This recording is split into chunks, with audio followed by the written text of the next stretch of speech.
Hello, listeners. This talk is about how the Daily Shower was recently showered and some of the implications for this. Now, the first thing I should do is actually explain what the Daily Shower is. I won't go into too much detail, but it's a podcast from a website called therightstuff.biz. And that's a right-wing website. It's alt-right. It's generally fairly ethno-nationalist or white nationalist in nature, though they deal with other things also. So they have a regular podcast. I think they're up to about the 60th episode approximately, something like that, or the 50th. I can't remember exactly. They're in their second season. It's been going for over a year. So they're extremely popular and highly politically incorrect, of course. Now, what happened was the Daily Shower hosts the podcast at multiple locations, and people have also downloaded them and hosted them unofficially elsewhere, also, such as on YouTube.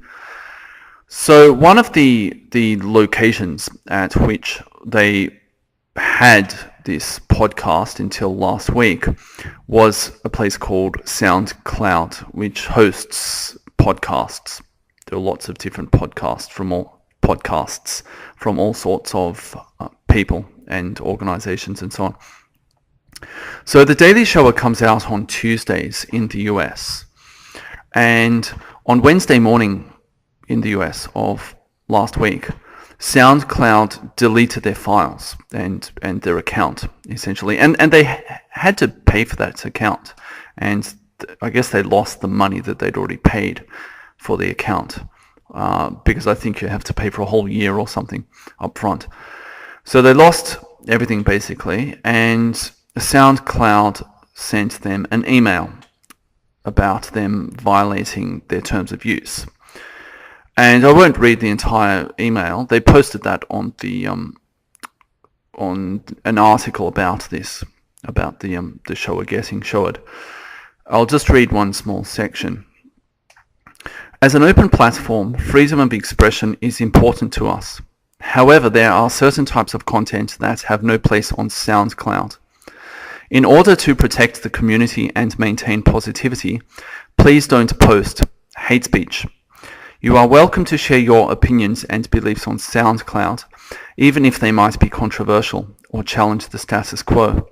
However, we will not tolerate content that promotes or encourages hatred, discrimination, or violence against others based on things like race, cultural identity or ethnic background, religious beliefs, disability, gender identity, or sexual orientation. Now, the Daily Show pretty much hits all of those topics in a very politically incorrect way, or what might be considered hate speech. Of course, this is all part of this sort of Orwellian doublespeak in which they say we support freedom of expression and views that might challenge the status quo, except, and then they go on to basically say how they don't support free speech. And of course, there are other podcast people on the website, the TRS website, posted images of other or links to other podcasts there that are left wing that break these terms of use also. Now, of course, all of that is to be expected. I don't think anyone who's been around on the alt-right for that long expects there to be consistency here. I don't think anyone really expects the left to mean that they support free speech. And there's all this hate speech is not free speech and all this other Orwellian doublespeak. So I mean, it doesn't come as a surprise that this has happened, and I'm sure many people are surprised that the Daily Shower was up on SoundCloud for so long. It's still on iTunes apparently, I mean, I'm surprised it's still there as well. Ultimately, of course, this is not going to shut The Daily Show down. Their podcast is available elsewhere, as I've mentioned, and since this happens, they have uploaded old episodes as MP3 files onto their website, and I assume they'll keep doing that from this point forward. So it's not going to shut them down as such, but of course, this is part of a much bigger issue, one that I've mentioned before, and it's also something that other people have discussed, including the TRS guys on The Daily Show. They've discussed this issue. I think only a week or two ago they were discussing this actually on the Daily Show. And I've had a number of private discussions, particularly with millennial woes, about this issue, about censorship of the right, essentially. And censorship of the right has been underway for quite some time. I'll put a link below. Someone has a list of people who have been purged, essentially, for having the wrong opinions on different things. And it's actually not an up-to-date list, but it's a very long list of people who have been fired or just fired, I guess, from their jobs or from academia or various journals and newspapers and all of that sort of stuff as well. And we've seen lots of other instances of censorship. And we're really seeing this at the moment on university campuses. There's a very big push, and it's really been happening within the past year. This seems to be accelerating, and it seems to have accelerated, this push for censorship. We see certain people can't speak at universities. People basically get denied any sort of platform, and if somehow someone manages to be allowed to have a controversial opinion, other people will just turn up and shout. They'll just shout them down, or there'll be big protests, and someone will lose a job for daring to let this person on campus. So there is already a growing climate of censorship of the right, and we see it elsewhere as well. We see it in comment sections online. There are many websites now that don't even have comments. They've closed their comment sections because they said there was too much trolling going on, and I'll get to the issue of trolling in a second, but they said there was too much trolling going on, or they heavily censor these websites. Now, of course, some people on the right rock the boat a little bit. The TRS guys, actually, one of the things that they're really into, a large focus of that website is troll raids. So they'll mention that someone has written a particular article on a particular topic, and all of the guys who go to the forums and also the comments threads under articles on that site, they will head to that article or website en masse and flood it with red pill ideas, or just troll them. And some of them engage in reverse trolling. I actually saw one instance where one guy was saying, he was commenting on someone who had commented there who was left-wing, and he's saying, can you believe this guy, his comments, look at this left-wing idiot. And one of the other guys in the comments said, yeah, that's me, I'm actually reverse trolling them. So there's all sorts of shenanigans that they engage in. And we've seen also, these so-called hate speech laws. Many countries have them now. That's a form of censorship. Countries like Australia, there's censorship in Australia.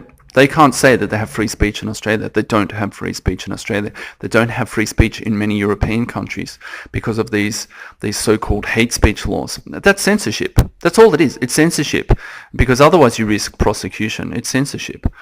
And actually there was something recently, a couple of months ago, there was a recording. It was at some sort of big conference or something in Europe, and before the conference began and people were taking their seats and so on, and they were just sort of talking to each other, someone captured a snippet of Angela Merkel from Germany directly talking to Mark Zuckerberg of Facebook, about helping her to combat the rise of the right in Germany by helping to shut down free speech in Germany, essentially, to sort of it was either to censor them or to reveal their identities. There's some sort of quasi-Stasi type organization now in Germany. So all of this is beginning to coalesce. I think we're going to see an increasing amount of censorship in coming years as two things happen. The first thing that's going to happen is leftists are getting crazier and crazier, and they're moving towards the leftist singularity, the point at which they consume everything. And I did a talk on this a while ago about the left devouring itself. They're getting crazier and they're taking more and more steps and quicker steps towards that point. And so they're going to constantly push the envelope, and more things will be labelled hate speech and so on, and there'll be more and more calls for censorship of things that only a year ago or 2 years ago or 5 or 10 or however many years ago were considered quite mainstream. And they'll say, all the usual nonsense they go on about, this is the current year and all this other nonsense. And the second thing that will happen is that there will be pushback against all of that, particularly online. And so as a result of these two things, leftists getting crazier and people who are not as far to the left, whether they're in the centre or they're on the right, those people pushing back, I believe we'll see an increasing amount of censorship in coming years. Now, previously I mentioned trolling. At this point, civil discourse in society has been really it has really been shut down, and the right has been shut out. And the right has been left with only two options here. One is trolling, just ridiculous things a lot of the time, or deliberately trying to frustrate people, or they're left with the option of something that's outright illegal activity. So really, if people don't want to break the law, and I guess most people don't, they're left with trolling, or what is increasingly being labelled trolling, things that weren't out of the Overton window have now been left behind because of this constant leftward drift. And so things that were quite acceptable opinions 5 years ago or 10 years ago are now considered trolling. This is where we're at with civil discourse in society. It is in the process of completely breaking down. And of course, there is going to be a big reaction against this. I've spoken about this before. And people will be alarmed or shocked at the reaction to this. But nevertheless, as things stand right now, all we are left with is a token force of conservatives who exist. They don't exist to have a real opinion. What they exist for is to provide legitimacy to the system, because the system can't fully reveal itself as being Orwellian just yet. It can't fully reveal itself as being Stalinist and all of that sort of stuff either. It needs something to grant it legitimacy. And what they need is they need a so-called opinion from the other side, so that they have something to legitimize themselves, and to something off which they can bounce their own crazy ideas and portray their own crazy ideas as being just one of two available ideas, essentially two completely normal ideas. And so they have conservatives to provide this legitimacy.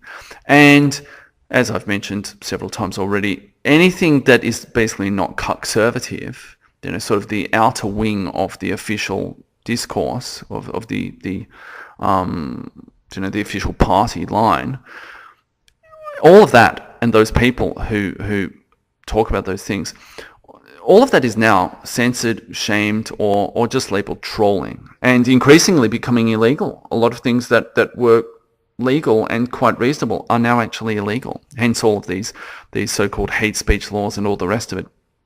and things like, the Confederate flag and, all the rest of it, right? I don't think any of this is going to end well. I can see where this is going. It's a complete train wreck, and the train is about to go off the cliff, essentially. But the leftists are still trying to control the narrative. They understand that the internet is actually something that is kind of bad for them, because previously in the bad old days, I can still remember the bad old days, I'm old enough to remember them, when people didn't have access to things online. There were lots of bottlenecks in terms of the information available. So you could maybe get it from a book in a library, but the media, so television, radio, newspapers, magazines, and all the rest of it, they controlled the narrative quite tightly, and there wasn't really anything you could do about that. You could maybe start a little magazine and distribute 200 copies a month or something, but basically you couldn't really get wide exposure to people outside your geographic region very easily. The most you could do is write a letter to the editor for a newspaper, or try to call in on a radio show or something like that.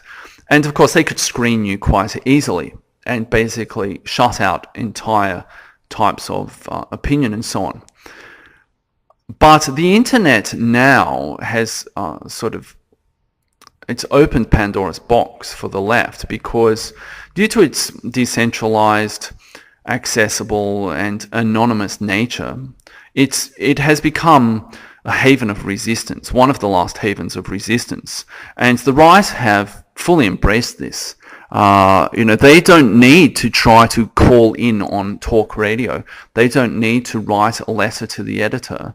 They don't need to try to write for a newspaper and maybe tone their ideas down a little bit so they don't get fined. They can just go and start something online, a podcast, a blog, anything else online. They can just do that. They can self-publish books, everything. So the traditional gatekeepers can no longer prevent them from being heard.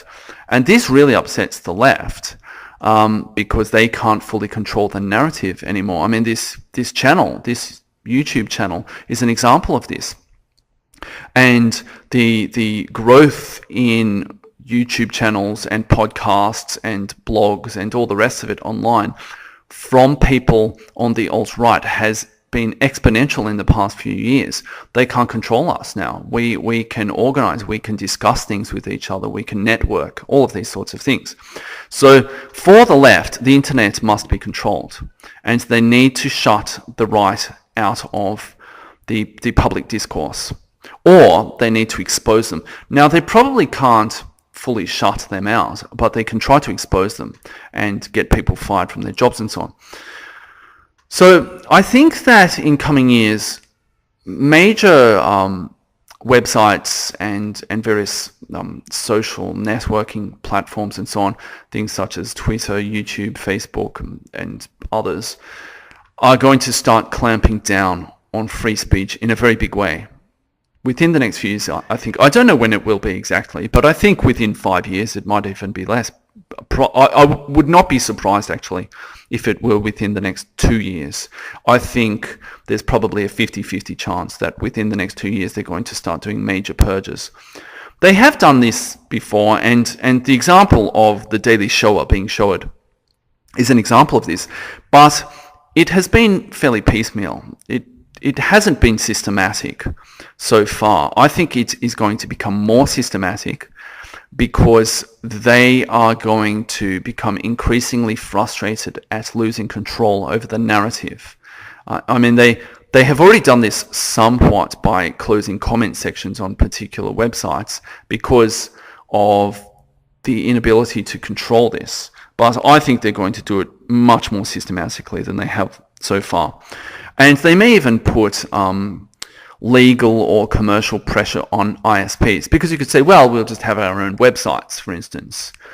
But I think they will try to do that. There will be, if they can't get at you directly by shutting down your YouTube channel, for instance, then they will try to put pressure on ISPs. They will expose them. They will say to the ISPs, all right, you shut these guys down, or we will create a media storm about how you support neo-Nazis. That's what they'll say.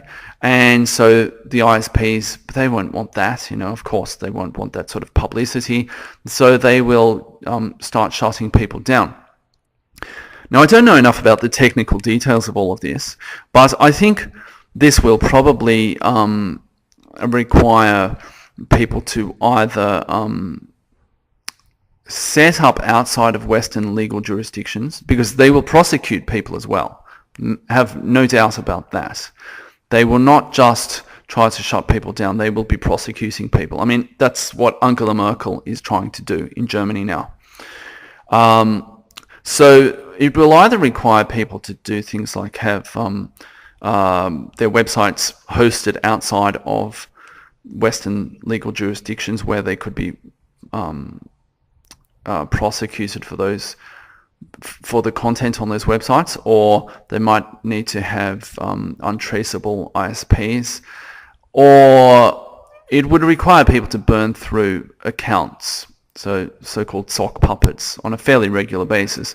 And that already exists. A lot of people are already doing that. But I mean, obviously that's a hassle because you can't really have permanent content in a way. I mean, you have to shift it around to different locations all the time. They will try. I mean, I don't think they'll be fully successful in all of this, but nevertheless, they are going to try, and a lot of people will be prosecuted. There will be legal action, legal consequences for many people on the right, or people will be doxxed and they will lose their jobs. Things like that. The leftists are going to pull out all the stops here. They are going to go after you. They're going to go after your family members. They're going to go after your employment or other means of income. Anything they can do, they are going to start doing it because they're getting concerned. I mean, look at things like that video. What's it called? I can't remember the one with Open Gates, I think it's called. That video about the invasion of Europe, and it's now up to, I think it's 4.5 million. The last time I looked, it was up to 4.5 million views. I mean, they're losing control of the narrative. Various right-wing parties are the largest parties in some countries, in France and in Sweden. People like Donald Trump are massively popular. Now, I think all of these things are just the tip of the iceberg. I mean, these guys are going to make what is coming look like a walk in the park. I mean, you see these people on Facebook, they talk about Donald Trump, like, or on Salon or something. Donald Trump is basically Hitler. I mean, they have not seen anything yet. If they think Donald Trump is even remotely as far right-wing as it's going to get, then they are either being hyperbolic or they are really in for a big surprise. But nevertheless, they are going to try to do something about this, because I think they're genuinely concerned that Donald Trump might get elected. I think they're concerned that Marine Le Pen or the Sweden Democrats are going to get elected, or at least be the kingmakers in some ways. I think they're concerned, and they're going to start coming down on people much more. They have to. From their point of view, they have to, because they can't leave this to chance. They can't let these ideas get out there, because people might actually believe them. So I have heard other people mention at times that they're working on alternatives to existing social networking sites. I don't have the technical skills to get these things up and running myself, but we need to start organizing them. I don't know what's going on behind the scenes. I know a couple of people are doing some things. I know Millennial Woes is doing something right now, actually. He's working on something. But nevertheless, we need to start preparing for this. We need to start preparing for the fact that we are going to be shut down increasingly. This YouTube channel, I won't be happy if this happens, but I really won't be surprised if this doesn't exist in 2 years. That's what's coming. And Facebook, I mean, on Facebook, I don't post pictures of my kid, or I don't know, videos of cats or something on YouTube. It's all really sort of edgy stuff, and it's under my real name, although I have the privacy settings set so random people can't just go on. But some of my friends are probably really shocked now, because I've been getting increasingly edgy over the past year or so, and I would not be surprised at all if I get reported by one of them, or probably one of their friends, within the next year or two or whatever, and if I lose my Facebook account. But nevertheless, we need to make sure that we don't get flat-footed on this. So what I would urge is, any of you who actually do have technical skills with programming and so on, I would urge that some of you start thinking about this sort of stuff and start collaborating, so that you can prepare the alternatives to Facebook or YouTube. And I know there's a huge amount of work there, and obviously the costs and so on can be quite huge. But nevertheless, those of you who can, I think you need to use those skills. I don't have them, but some of you do, I'm sure. You should start thinking about doing something. I mean, maybe you could make a lot of money from this, I don't know, but even if you couldn't, it's something to consider.